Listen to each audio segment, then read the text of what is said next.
The year is 1914. Right now, a black man is walking through the front gates of the White House, not as a servant, not as someone's driver, as himself, with a delegation behind him, a petition in his hand, and zero intention of leaving that building until the most powerful man in the world answers for what he has done.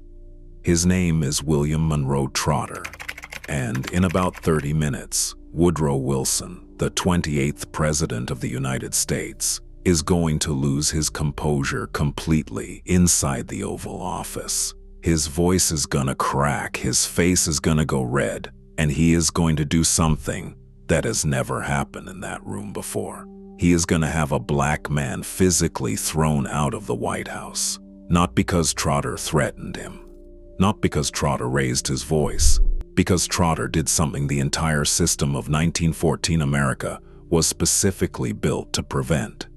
He spoke to the president as an equal. He looked him in the eyes, and he refused, at every single moment, to perform the submission Wilson was waiting for. They buried this story for over 100 years. You are about to find out why. They taught you about Woodrow Wilson in school, the visionary, the World War I leader, the man who stood before the world and declared that all people deserved freedom. Here is what they left out. Within 6 months of taking office, Wilson oversaw the systematic resegregation of the entire federal government of the United States. Picture Washington, D.C. in 1913. Black and white federal employees had worked side by side in government offices for 50 years, not as equals, but together. Black men had built careers inside the Postal Service, the Treasury, the Navy. Some managed white employees. Wilson ends all of it.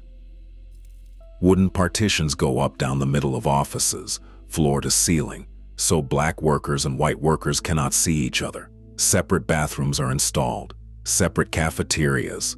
Black supervisors arrive to find demotion notices on their desks. Black employees arrive to find their positions no longer exist. This is not quiet racism leaking through bureaucracy. This is a presidential order, deliberate, coordinated, executed across the entire federal government with Wilson's full approval. And then Wilson hosts a private screening inside the White House. The film is Birth of a Nation. It celebrates the Ku Klux Klan as heroes. It portrays black men as animals. When the lights come back up, Wilson turns to his guests and says, "It is like writing history with lightning." Now you know who is sitting behind the desk when that door opens. William Monroe Trotter was the son of a Union soldier. He graduated from Harvard, magna cum laude. He was the first black man elected to Phi Beta Kappa in the university's history. He could have leveraged that degree into comfort, into respectability, into a carefully managed life where powerful white men open doors and everyone agrees to pretend the system is fairer than it is. Instead, he founded a newspaper, the Boston Guardian.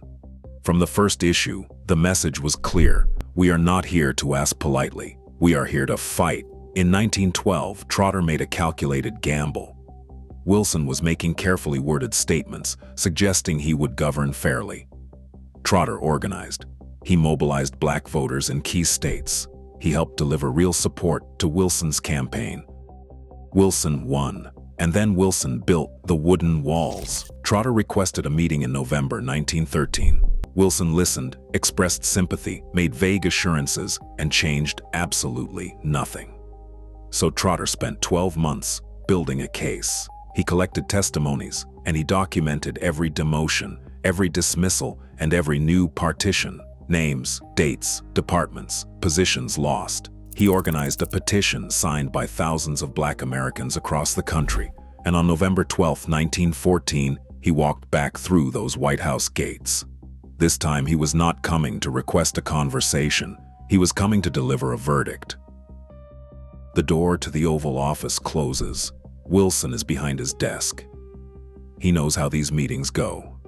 Black leaders come in, frame their concerns carefully, express gratitude for access, and leave with nothing but the memory of being heard.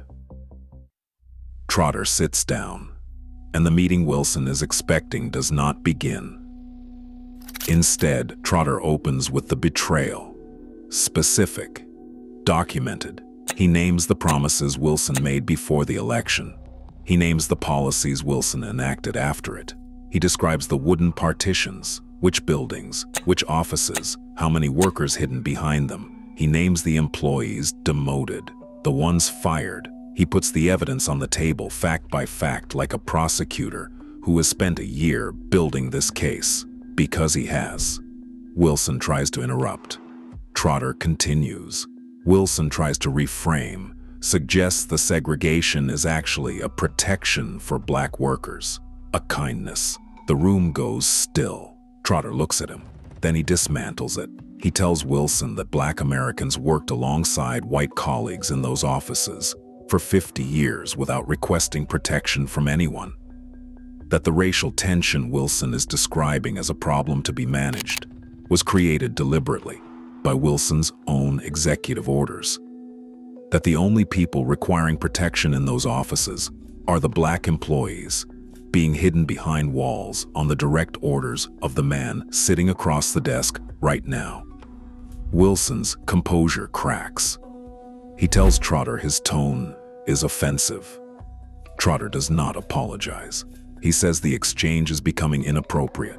Trotter does not apologize. He says no one who has ever come to this office seeking assistance has spoken to him this way. And Trotter says the line that breaks the meeting wide open.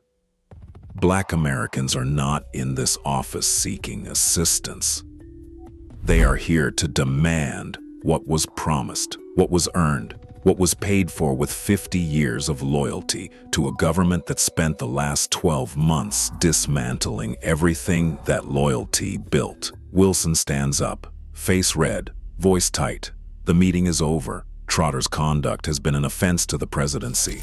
He is no longer welcome in this building. William Monroe Trotter is removed from the White House and banned from ever returning because he told the truth. Watch what happens next, because this is where you learn how the machine really works. Within days, the newspapers cover the story. And here is exactly how they cover it. Not as a story about a president who resegregated the federal government and lied to the people who helped elect him. Not as a story about a black man who documented that betrayal and delivered it with precision to the source. They cover it as a story about Trotter's tone, his aggression, his improper conduct, his failure to show appropriate respect. The story of presidential betrayal becomes a story about an uppity black man who did not know his place. This is the most powerful weapon the system has. You cannot answer the argument, so you make the story about the person making it. Shift the frame. Make decorum the issue, and the substance never has to be addressed. Trotter stands almost entirely alone, and he keeps going. Paris Peace Conference. Woodrow Wilson arrives as a global hero. Crowds line the streets. Newspapers call him the savior of civilization, the man who believes all oppressed peoples deserve freedom. The United States State Department denies William Monroe Trotter a passport to attend. Trotter gets on a ship anyway. He crosses the Atlantic, working as a cook in a steamship kitchen and using a cover identity to bypass the block. He arrives in Paris and attempts to present one demand to the conference: that racial equality be written into the founding charter of Wilson's new League of Nations. Wilson's administration leads the effort to kill it. The man who told the world all people deserve freedom made sure those words did not apply to the people he had hidden behind wooden walls in his own government. But Trotter said it out loud in Paris, in front of the world. They could not erase that completely. William Monroe Trotter died on his 62nd birthday, April 7, 1934, a fall from the roof of his apartment building. It was ruled accidental. People who knew him were not convinced. History did what history does to people who refuse to play by its rules. It forgot him, not because what he did was not significant. He confronted a sitting United States president to his face in the Oval Office and was removed for refusing to perform submission. He crossed an ocean in a ship's kitchen to expose that same president on a world stage. He refused every single time, to accept the terms on which the system was willing to tolerate his existence. They did not bury Trotter with violence. They buried him with silence. And the silence held because his story is dangerous. Not dangerous like fire, dangerous like a mirror, because it shows exactly what the system looked like, exactly how it protected itself, and exactly what it cost the people who refused to pretend otherwise. They silenced him once. Share this video right now. Don't let them do it again.